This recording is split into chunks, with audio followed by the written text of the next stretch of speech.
యేసు రక్తమే జయం. పరిచర్య. Praise the Lord. జనవరి 23వ తేదీ 2025. ఈరోజు దేవుని వాక్యము.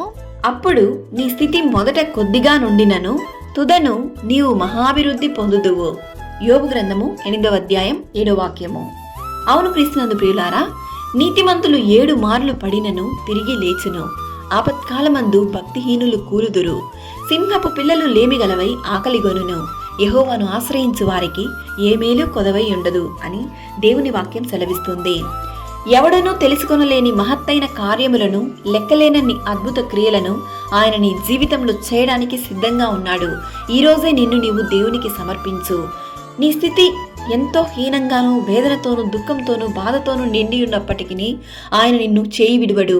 ఆయన నిన్ను హెచ్చించి సమస్త విధములైన ఆశీర్వాదములతో నిన్ను దీవించును.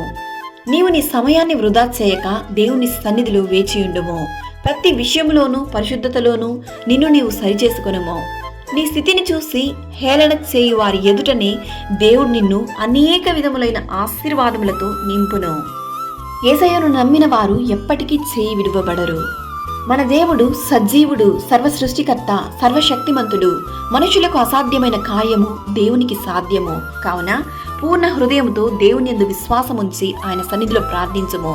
దేవుడు నిన్ను ఆశీర్వదించి దీవించుగాక. ఆమేన్. God bless you.